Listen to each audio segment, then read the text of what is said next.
Assalamualaikum warahmatullahi wabarakatuh. Alhamdulillah, Alhamdulillah Rabbil Alamin.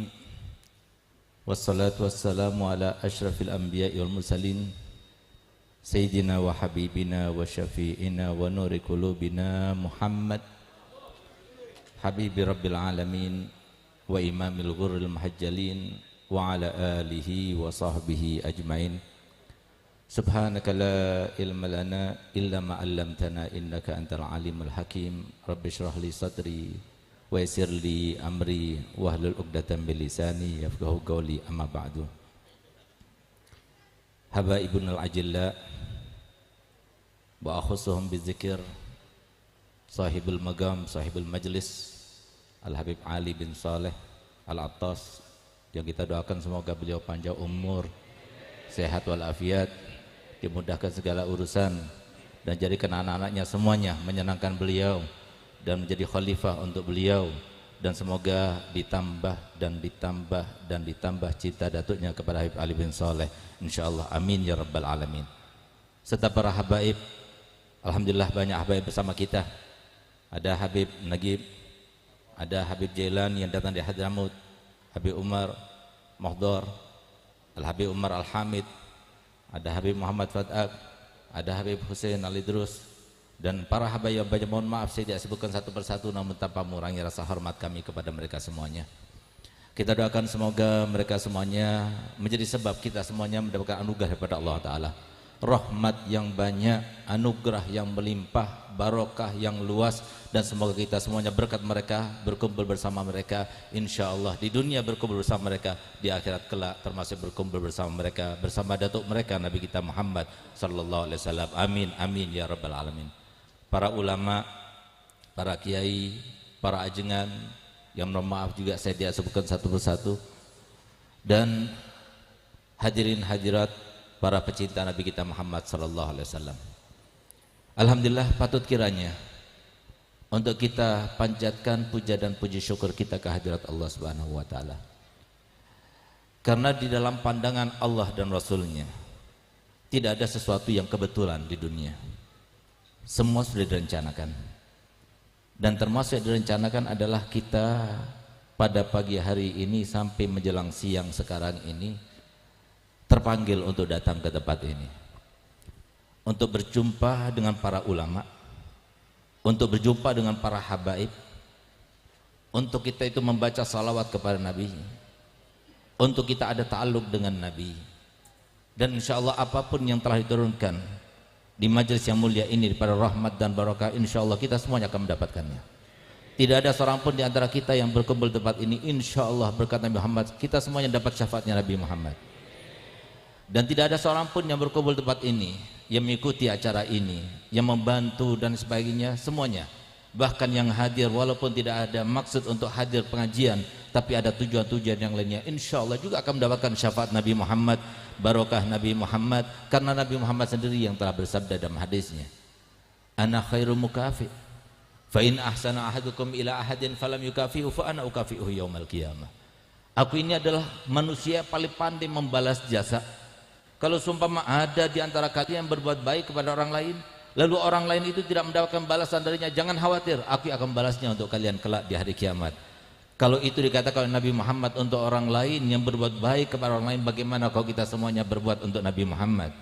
Kita datang untuk Nabi Muhammad, baca maulid untuk Nabi Muhammad, kita baca salawat untuk Nabi Muhammad, yang memuji dengan pujian-pujian kepada Nabi Muhammad, semuanya untuk Nabi Muhammad, yang memasak untuk Nabi Muhammad, yang mengatur parkiran untuk Nabi Muhammad, yang memasang tenda, semuanya untuk Nabi Muhammad. Apakah kemungkinan kita itu keluar dalam keadaan tangan hampa, tangan kosong, tidak melakukan apa-apa daripada Muhammad? Hasya wa kalla.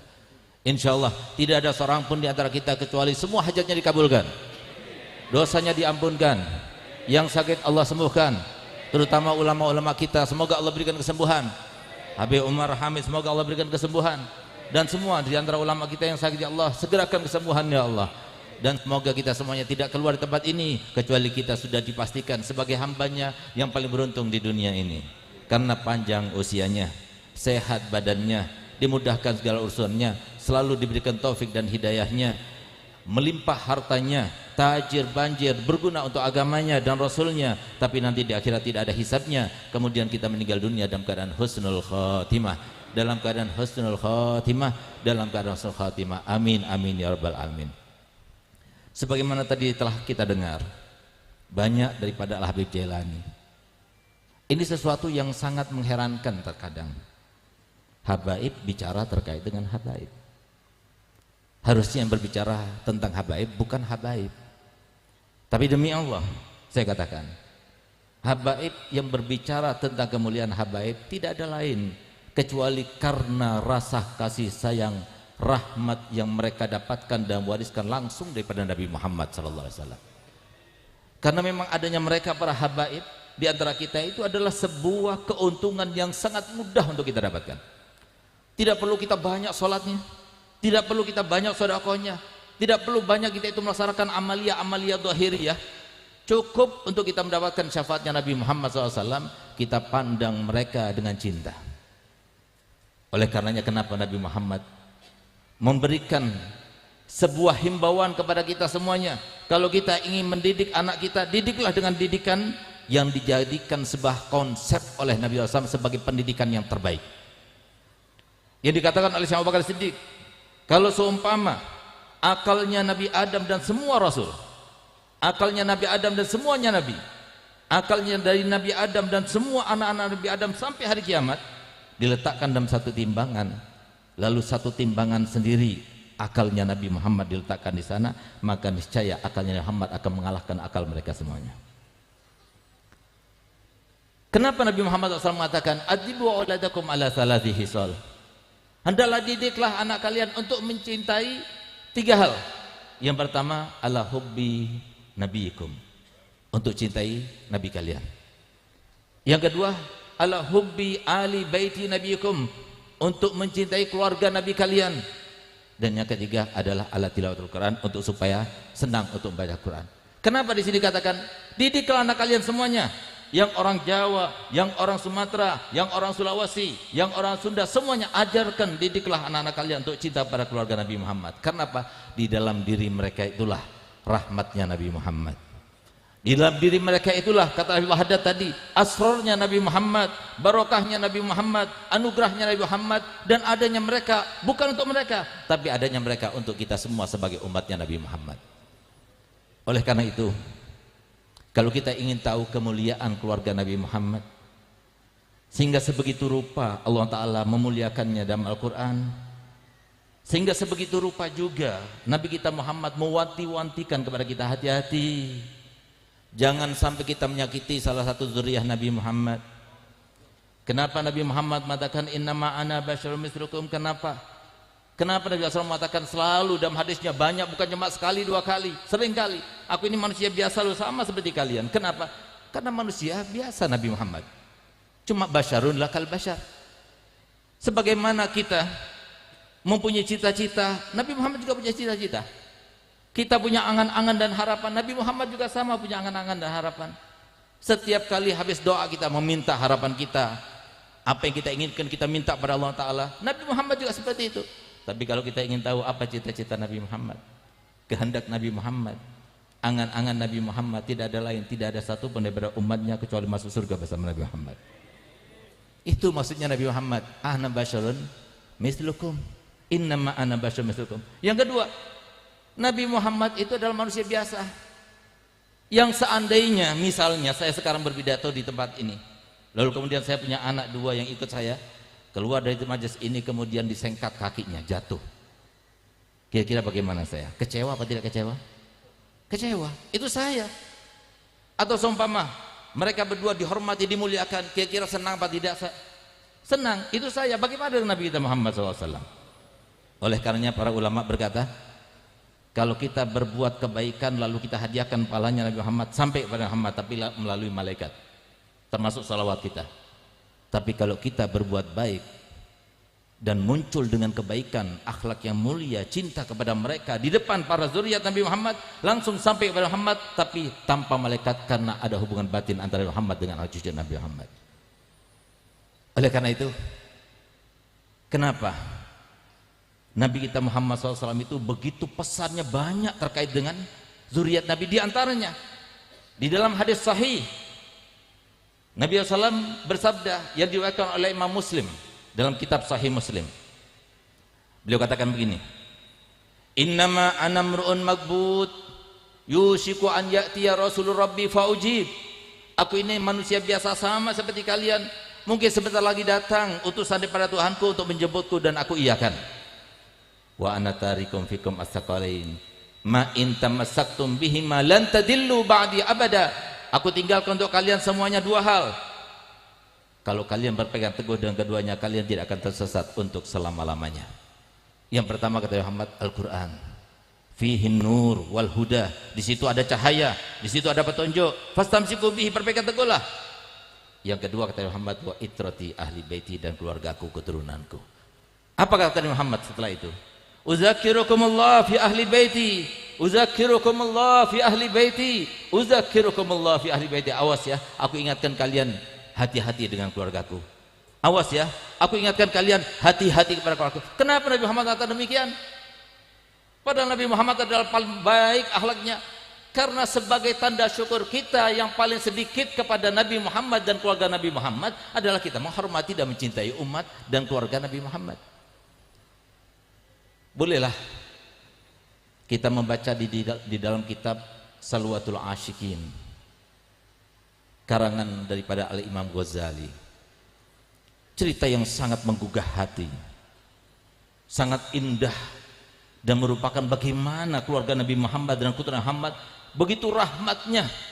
Mereka adalah orang yang tanpa pamrih, semacam Habib Ali bin Saleh, Habib Umar Hamid, walaupun seperti beliau sekarang ini, tapi apapun yang diinginkan, diniatkan, sudah ditulis pahala untuk beliau. Sengaja Allah mengistirahatkan beliau, tapi semoga beliau cepat kembali. Kita perlu ilmunya, semoga beliau itu cepat pulih insyaallah. Amin ya rabbal alamin. Kenapa demikian? Disebutkan ketika Sayyidatuna Fatimah Zahra akan meninggal dunia,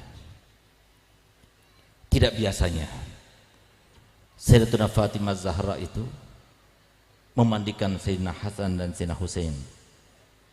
Setelah keduanya dimandikan, yang pada waktu itu umurnya antara 6 tahun sampai 7 tahun.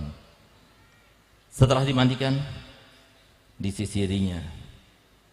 Setelah disisirinya, maka seperti biasanya dibuatkan makanan untuk keduanya. Roti sudah dibuat adonannya, dipersiapkan semuanya, sehingga kemudian setelah rapi diberikan makan, baru kemudian dilepas keduanya untuk bermain masuk ke dalam masjidnya Nabi Muhammad SAW. Sehingga kemudian Sayyidina Ali yang ada di sampingnya mulai tadi tidak digubresinya. Perhatian Sayyidina Fatimah hanya kepada kedua anaknya yang begitu dicintainya dan dicintai oleh ayahnya. Maka kemudian Sayyidina Ali berkata, wahai Fatimah, tidak seperti biasanya kau melakukan pagi hari ini. Kenapa kau lakukan yang semacam ini? Apa jawabannya?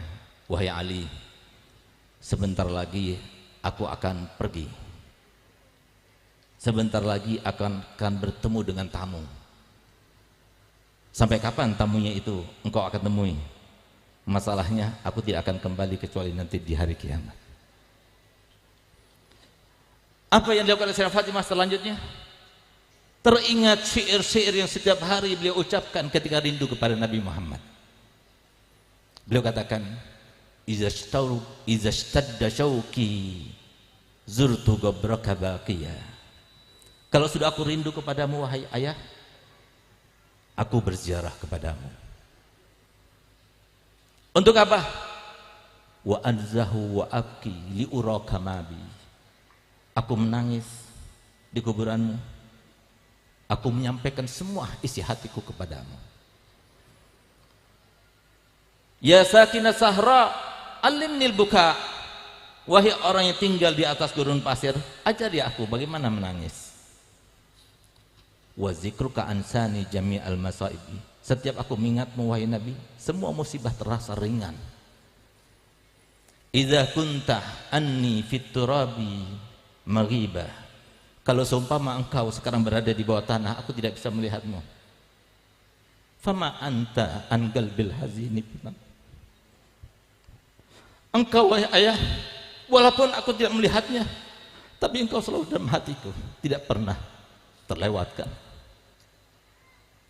Di saat itulah beliau berkata kepada Imam Ali, wahai Ali, semalam ayahku telah datang kepadaku dan dia berkata padaku, wahai Fatimah, sudah lama aku tidak berjumpa denganmu, sudah lama aku tidak memelukmu. Hari ini adalah waktunya engkau kembali kepadaku dan aku memelukmu. Maka Sayyidina Ali meneteskan air mata dan dia berkata begini kepadanya, wahai Fatimah, tolong kalau engkau nanti berjumpa dengan ayahmu, maka sampaikan 3 pesanku ini. Pesan yang pertama, sampaikan salamku kepadanya dan beritahukan kepadanya bahwa aku rindu kepadanya. Pesan kedua, kalau engkau tidak ridho kepadaku, kalau engkau tidak puas kepadaku, karena aku adalah seorang yang miskin tidak punya, jangan kau adukan kepada ayahmu.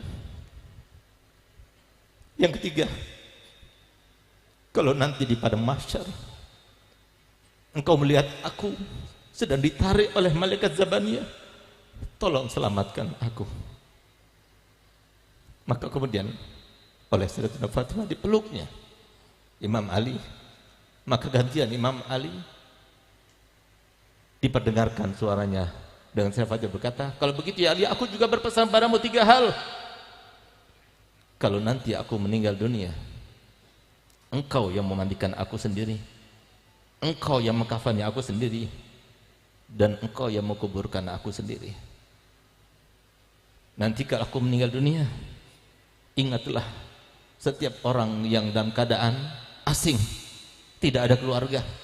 Ingatlah para yatim piatu.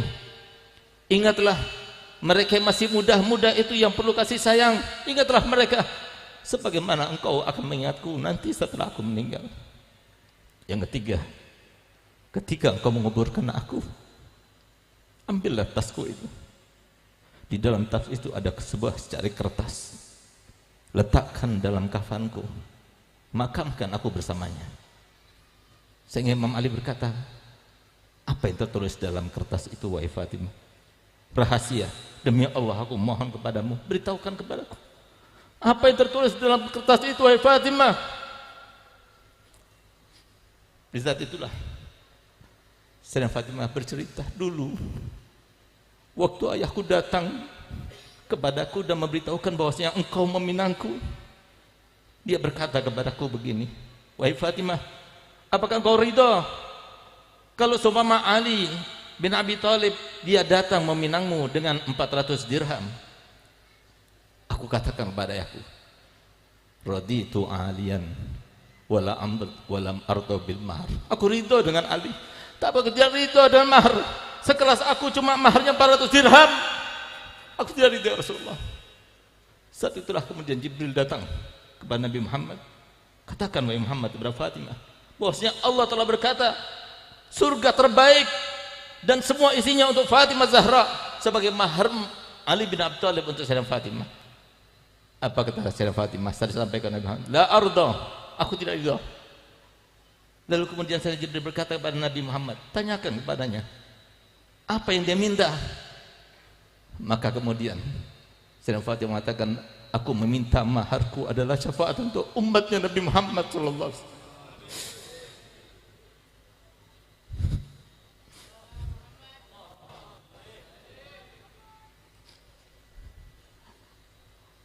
Sayyidina Nabi SAW berkata, kenapa kau minta itu wahai Fatimah?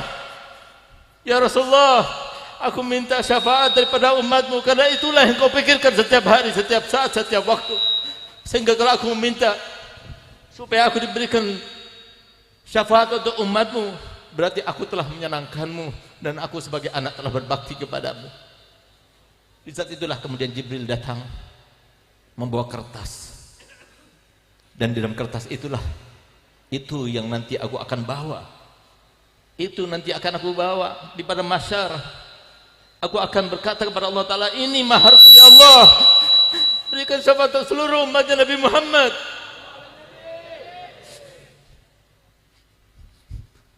Sehingga Nabi Muhammad tahu.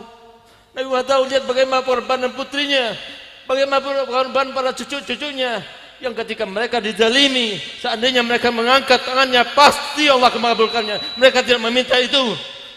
Sayyidina Husain radhiyallahu anhu warḍah, di saat beliau tinggal seorang, hanya bersama Sayyidina Ali Zainal Abidin, ketika melawan 3.000 orang lebih, beliau tidak gentar.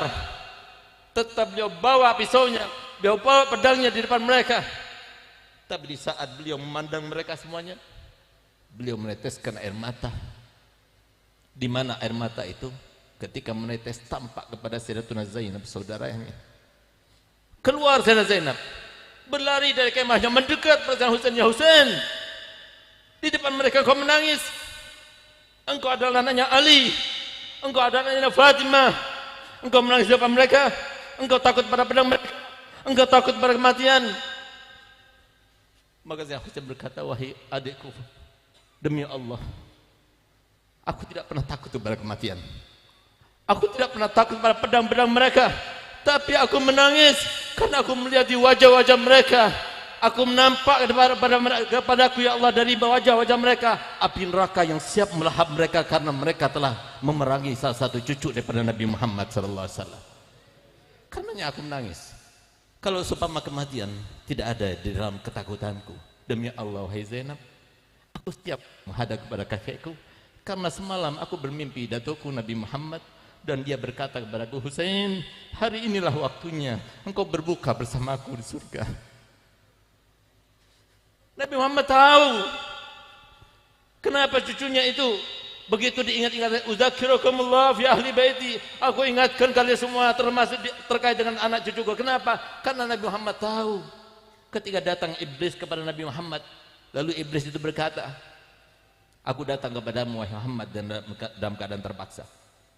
Nabi Muhammad tidak langsung meresponnya, tapi Nabi Muhammad bertanya kepada Jibril, kenapa iblis itu datang kepadaku? Dan dia berkata seperti itu, ya Rasulullah, tidak ada seorang nabi pun dan rasul pun yang didatangi oleh iblis kecuali dengan maksud dan tujuan untuk menjerumuskannya ke dalam dosa demi dosa, kecuali engkau. Sekarang dia diperintahkan Allah Ta'ala untuk datang kepadamu untuk menjawab setiap pertanyaanmu. Kalau dia itu berbohong di dalam jawabannya, maka niscaya Allah akan mencabut kembali semua yang Allah janjikan kepadanya, di antaranya hidup sampai hari kiamat, bisa masuk ke dalam benak manusia dan sebagainya. Lalu Nabi Muhammad bertanya, pertanyaan pertama yang ditanyakan kepadanya, apa kata beliau? Wahai iblis, siapakah manusia yang paling kau benci? Siapakah manusia yang paling kau benci? Dijawab oleh iblis, yang paling aku benci adalah engkau dan anak keturunanmu. Yang paling aku benci adalah engkau dan setiap yang mewarisimu. Yang aku benci adalah engkau dan setiap ulama yang meneruskan perjuanganmu. Sehingga Nabi Muhammad tahu, kalau ada seorang yang ada orang yang benci kepada keluarga Nabi Muhammad, Nabi Muhammad telah mengatakan, man ahabbakum fahuwa mu'min wa man abghadakum fahuwa munafik. Tidak ada seorang pun yang mencintai mereka, mencintai kalian, kata Muhammad, kecuali dia ada seorang mukmin. Ya Allah, aj'alna minal mu'minin ya Rabb. Dan tidak ada seorang pun yang benci kepada kalian kecuali dia adalah seorang munafik. Kenapa Nabi SAW mengatakan demikian? Karena yang benci kepada keluarga Nabi berarti seperti iblis. Iblis yang merasuki dalam pikirannya. Oleh karena itu, sholat kita yang mana mau kita andalkan? Puasa kita yang mana mau kita andalkan? Qiyamul lail yang mana yang kita andalkan? Kecuali apa? Yang kita harapkan cuma syafaatnya Nabi Muhammad. Bagaimana kita mengharapkan syafaat Nabi Muhammad? Kita mengikuti hati Nabi Muhammad. Bagaimana kita akan berada dalam hati Nabi Muhammad? Kita tidak membantu bagaimana perjuangan Nabi Muhammad. Inilah saatnya, zamannya, di mana saatnya sekarang ini. Kalau kita mau tahu dengan terang dan nyata, kalau Allah ingin tampakkan peperangan yang begitu dahsyat di setiap kota, di setiap kecamatan, di setiap desa, setiap negara, peperangan antara kubu Nabi Muhammad dan kubu iblis. Tapi siapa yang membantu Nabi Muhammad? Siapa yang mau berada di dalam kubu Nabi Muhammad? Yang bukan cuma bahagia, cuma 10 tahun, 20 tahun, sampai 70 tahun paling lamanya, dengan harta yang diberikan. Bahkan harta itu bukan merupakan sebuah kemuliaan. Sampai-sampai Nabi Muhammad mendoakan, Dengarkan apa kata Muhammad, Allahumma aktsir man abghada ahla baiti fala burikalah. Ya Allah, perbanyaklah hartanya orang yang benci kepada keluargaku, tapi dia tidak akan mendapatkan berkah dalam hartanya. Resep yang diajarkan Nabi Muhammad, kalau kita mau kaya cepat, benci pada zuriat Nabi, akan dikayakan oleh Allah Ta'ala. Menunjukkan bahwasanya apa? Bahwasanya yang namanya harta itu bukan merupakan sebuah kemuliaan, tapi kemuliaan yang sesungguhnya kalau kita bersama Nabi Muhammad. Di dunia kita dicinta oleh Nabi Muhammad. Di dunia kita diberikan jabatan yang bukan karena usaha kita, upaya kita. Di dunia kita diberikan harta bukan karena usaha dan upaya kita. Di dunia kita diberikan kekuatan, di dunia kita diberikan apapun yang diberikan Allah Ta'ala kepada kita, tapi kita gunakan untuk mendekat kepada Nabi Muhammad. Itu adalah sebuah kebahagiaan. Oleh karena itu para hadirin muliakan Allah Ta'ala, asalkan kita meninggal dalam keadaan husnul khatimah, insya Allah kita akan mendapatkan syafaat Nabi Muhammad. Pertahankan apa kata Nabi Muhammad, wasiatnya sebelum beliau meninggal, isbiru ala ma antum alaih hatta talqauni alal haud. Sabarlah kalian, sabarlah dengan sholat kalian, sabarlah dengan apa yang aku perintahkan kepada kalian, sabarlah untuk menjadi seorang istri yang solihah, sabarlah untuk menjadi seorang suami diteladani yang menjadi imam bagi keluarganya, sabar. Sampai kapan? Sampai kalian aku tunggu nanti di telaga Al-Kautsarku. Dan semoga kita termasuk minum dari telaga Al-Kautsar Nabi Muhammad. Ya Allah, selamatkanlah kami semua ya Allah. Selamatkanlah Indonesia kami ini ya Allah. Jadikanlah mereka-mereka yang benci pada zuriat Nabi Muhammad ya Allah. Berikan hidayah kepada mereka ya Allah.